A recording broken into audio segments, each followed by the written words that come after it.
I want to welcome you to True Texas History.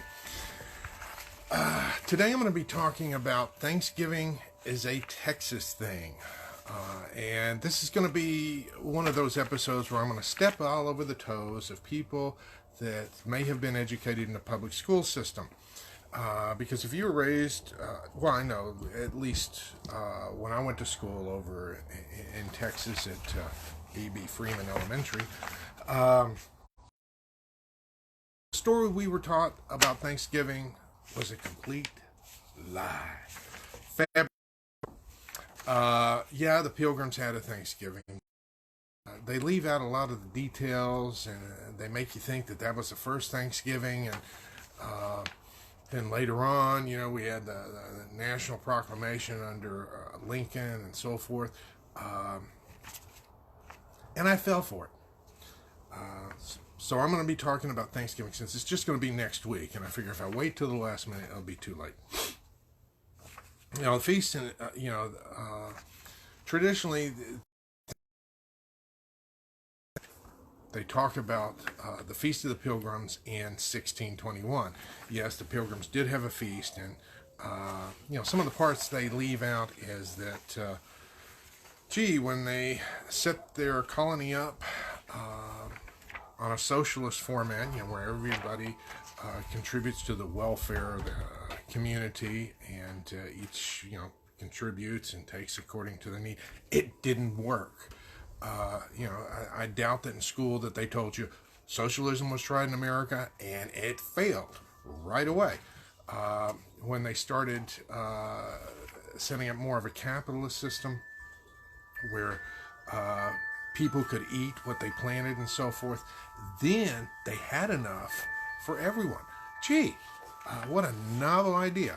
I bet you never heard Thanksgiving presented from that angle before. Then another contender for Thanksgiving is Jamestown in 1619. I'm not going to say a whole lot about that, but 24 years before that, back in 1598, you had a Spanish expedition setting down for a Thanksgiving meal here in Texas, near El Paso. In fact, it was the Onate expedition. They had been out on a long trek, and they finally, they ran out of water on their trek, and they finally made it back to Texas, and they felt like, we need to give thanks for, because they wanted to thank God for protecting them in the harsh environment, and declared a time of Thanksgiving, and a meal was prepared. And the Spaniards enjoyed it with the Tigua Indians there, and so we did have a Thanksgiving here. Now, a few years before that, in 1565, September the 8th, in fact, some Huguenots had landed in Florida near St. Augustine, and they had a Thanksgiving celebration. They were escaping persecution that was going on over in Europe. They had local fare, and they shared it with the local Indians, the Tacoma Indians, in fact. Now, unfortunately, 1 year later, the Spanish came along and wiped them out. But technically, the first Thanksgiving, if you use a calendar, occurred in 1541 as part of Coronado's expeditions, and it happened here in Texas near Palo Duro Canyon. During Coronado's expedition, when he was exploring the Southwest, they set aside a day to give thanks in the spring of that year, and the expedition was there near Palo Duro Canyon, and they wanted to thank God for the bountiful game and shelter because they had just gotten through a whole series of storms. And, if you're in America out in the open plains and here's these storms, because keep in mind, some of those plains, that's Tornado Alley, and these people, they weren't storm chasers. They were Spaniards on an expedition. They were glad that the storms were over, and they wanted to give thanks. Now, I mentioned one of the other myths, that President Abraham Lincoln was the first president to declare Thanksgiving. That's a lie. The president to declare Thanksgiving was President Sam Houston in Texas. He proclaimed March 2nd as the day of Thanksgiving. Of course, that's Texas Independence Day, and he had a bias in doing it. And if that's not soon enough, in 1849, Governor George Wood declared the first Thanksgiving in 1849. Even though I was educated in public schools, I know that Sam Houston was president of Texas before Texas joined the Union, and we joined the Union. George Wood, that happened in 1849, and President Lincoln wasn't elected until 1860. So, yes, Texas had the first president to declare it, and actually, that made us the first nation to have Thanksgiving as a national holiday.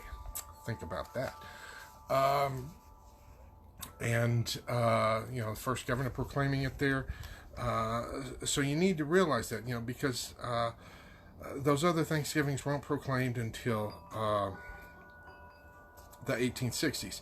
Now, George Washington did issue a formal declaration for a day of Thanksgiving and prayer on the 14th of October, 1789. But it wasn't, so much a national holiday and so forth. So I did want to go ahead and acknowledge that. So I know that this kind of steps on your history, but the more you know about Texas history, the more there's a lot of interesting things. And I think because a lot of the historians that write the textbooks, they're from the East Coast, and so they forget about the Spanish, they forget about Texas and what happened here. Either that or they ignore it. But a lot happened here. There were formal Thanksgivings long before. They were celebrated on the East Coast. So we have a lot to be thankful for, and I want to encourage you to enjoy time with your family and your time of Thanksgiving. Now, another interesting Texas. In the year 1939, Texas had 2 Thanksgivings. You want to know how that happened? I'll tell you. President Roosevelt looked at the calendar and felt like there were not enough shopping days between Thanksgiving and Christmas, so he moved Thanksgiving Day up a week early so that people would have more time to shop. And they weren't about to move the Texas A&M football game, which was traditionally played on Thanksgiving, so Texas ended up having 2 Thanksgivings in 1939. That's good for a bit of trivia for you. But until next time, this is Jeff Murrah wishing you vaya con Dios. If there's topics or issues you want me to address, feel free to leave them below and we'll get to them. See you later. Goodbye.